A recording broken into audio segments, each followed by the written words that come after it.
Welcome back. I'm Felix, and I am reacting to Do you remember these box office bombs in 1990? To show my age, this first one I actually saw in the theaters. So I do remember, I believe it was called Ghost Dad with Bill Cosby. And that is Omar Gooding right there, playing the nerd neighbor. But yeah, I do remember this. And Bill Cosby is the one, I know what he's famous for now, but back then, whenever he would get a Razzie for a bad movie, he demanded an actual award. He's like, send me an actual award. I want my award. So he was the first to get an actual physical Razzie. And I think they still send them out. I don't know if Razzies are still around, but yeah, he was the first to get an actual physical award, and now they actually do send them out, or used to send them out. Like I said, I don't know if it's still around. But I wonder how many of these I'm going to recognize. And I wonder how many I saw in the theaters. But I do remember this one. I remember having a good time watching it, but it just didn't do well. All right, let's get into it and see what movies I know. And don't forget to like and subscribe. All right, let's go. Welcome to the review. Today we're taking a look at 5 box office flops from 1990. Leave us a comment below if you remember watching these. The Bonfire of the Vanities. You know I'm a sucker for a soft diction. Maria, you are incorrigible. Released in December 1990, The Bonfire of the Vanities was based on Tom Wolfe's best-selling novel of the same name. I remember this movie, but I never saw it. It wasn't a movie for me. I was still just a kid in the 90s, and yeah, no desire to see it. Directed by Brian De Palma and featuring an all-star cast, including Tom Hanks, Bruce Willis, and Melanie Griffith. The film had all the ingredients for success. However, what emerged was a misfire that has since become synonymous with For those of you who haven't caught it, there's Munch from Law and Order. Hollywood excess and poor adaptation. The story follows Sherman McCoy, a wealthy bond trader, whose life unravels after a car accident involving his mistress turns into a racially charged scandal. While the novel was a sharp satire of greed, race, and ambition in 1980s New York, the film failed to capture its nuance or biting commentary. Instead, it leaned heavily on melodrama and caricature, alienating both critics and audiences. With an estimated budget of $47 million, The Bonfire of the Vanities grossed only $15.6 million at the box office, cementing its status as a major flop. Critics lambasted the movie, citing miscasting, a lack of focus, and its inability to translate the book's complexity to the screen. In retrospect, the film is often used as a case study in how not to adapt a beloved book.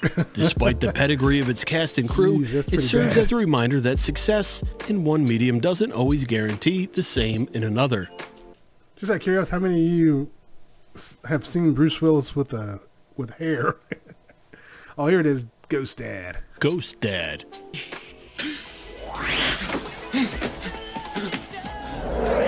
Put the bitch on the phone. Put the bitch on the phone. The bitch. Make it to the phone. I'm here, though. In 1990, Bill Cosby was still a beloved figure, and the darker revelations about his past were yet to surface. At the height of his popularity, he continued to take on family-friendly roles, and Ghost Dad was no exception. The film's premise had potential. It follows widowed father of 3, Elliot Harper, who dies in an accident and comes back as a ghost. Cue the classic ghostly antics and invisible man tropes.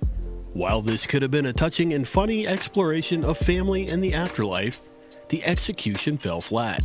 The disappointment is all the more significant because Ghost Dad was the last film directed by the legendary Sidney Poitier. Interestingly, Steve Martin was originally set to play the role of Elliot, but backed out for reasons that remain unclear. Perhaps he sensed a flop in the making. With a hefty estimated budget of $30 million, Ghost Dad only managed to bring in about $24.5, resulting in a $5 million loss for Universal Pictures. On a Almost made his money back. People like me went and saw it. personal note, though, the film holds a nostalgic charm for me. I was 9 when it came out, and I remember enjoying it enough to watch it multiple times. It's a reminder that taste can be subjective, and sometimes even a flawed film can find a place in someone's heart. Yeah, because I do remember going to see it, and I enjoyed it. I actually liked it. But that was back then. If I watch it now, I'll probably be like, oh, God. Loose cannons. Out of the west, through a cloud of dust, with a hearty hi-yo silver, rides the Lone Ranger with his I've heard faithful this. Indian companion, Tonto. Released on February 9th, 1990, Loose Cannons might initially appear to be a standard buddy cop film. However, the filmmakers added an unusual twist. One of the cops has a split personality disorder. The premise centers on their mission to solve a string of think I murders, saw this, but the but execution leaves much to be wasn't very- desired. I think I saw this, but it wasn't very memorable. This is not a movie I can think. I think this is one of those movies I saw on TV. It's probably why I don't remember it, because a lot of movies, when I see them on TV after they've been in theaters, I probably just have the TV on to have it on. Directed by Bob Clark, the same mind behind the beloved A Christmas Story. The movie starred Gene Hackman and Dan Aykroyd. Despite their star power, Loose Cannons was a financial disaster, losing an estimated $9.5 million at the box office. To make matters worse, it currently holds a dismal 0% rating on Rotten Tomatoes, and finding even a single positive review feels like searching for a needle in a haystack. The film's notoriety took a strange turn in 2013, when a landfill worker in Calgary, Alberta stumbled across negatives from the movie, mistaking an image of a murder victim for a real crime scene. The worker contacted police, and the situation was only resolved when they found a frame featuring Dan Aykroyd, confirming the footage was from Loose Cannons. When asked about the incident, Aykroyd quipped, "The movie should have been left in the landfill where it belongs." In retrospect, Loose Cannons serves as a cautionary tale about how even the best... That's Dom DeLuise. For those of you who grew up watching Waverly Place or Wizards of Waverly Place, that is the dad's dad in real life. I can't think of what DeLuise is. Which DeLuise is that? There were 3 of them. One of them was on 21 Jump Street. Then 2 of them were on a TV show called Sequest. And I think all 3 of them actually appeared on Stargate, because Peter was the oldest. He was like an executive producer and director on Stargate. And all 3 of his brothers appeared on there at one point or another. best intentions and a talented cast can't save a poorly executed concept.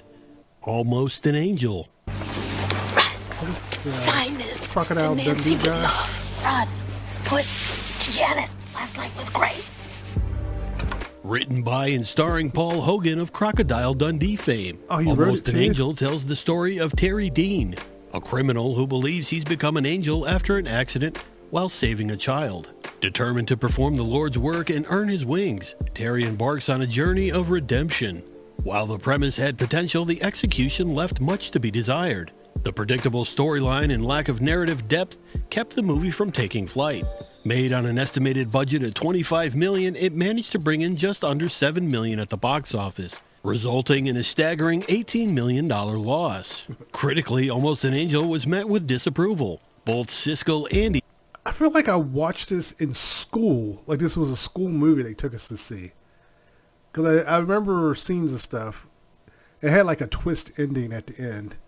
But yeah, I do remember seeing this, but not fondly. Ebert gave it a thumbs down, a verdict echoed by most reviewers of the time. Despite the movie's shortcomings, it does have its moments. For me, the highlight was seeing Paul Hogan dressed up as Willie Nelson and Rod Stewart, which added a touch of humor to an otherwise lackluster film.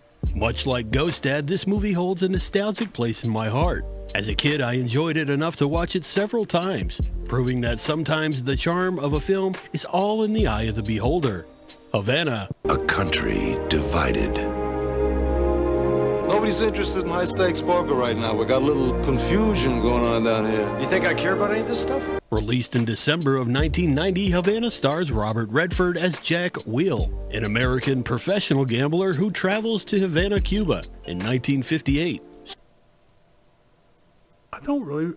This is not ringing a bell at all. There was a lot of movies like this in the 90s, and this is probably just another one. I don't remember this one at all.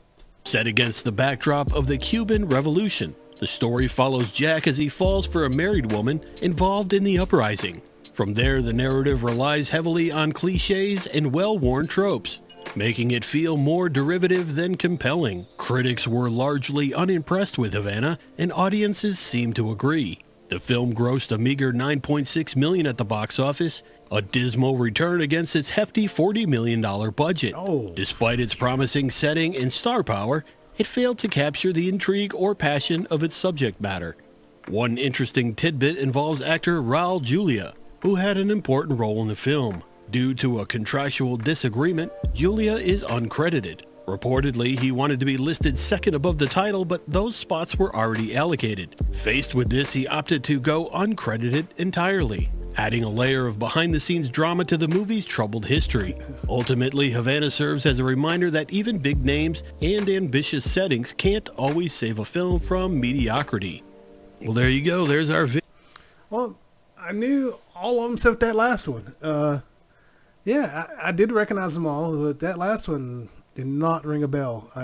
I'm trying to see if I recall it, and I do remember Bonfire of the Vanity. I don't remember who was in it, so I don't remember Tom Hanks being in it, or Bruce Willis or any of those people. I remember the name and that's it. I feel like they remade that actually not too long ago, but yeah. Ghost Dad, I saw the Angel one. I remember so and so forth. Like, Ghost Dad's really the only one I can 100% remember seeing. The Angel one, vaguely remember seeing it, but like not fondly. And same with some of the others. But there we go. All right, don't forget to like and subscribe, and everyone take care. Later.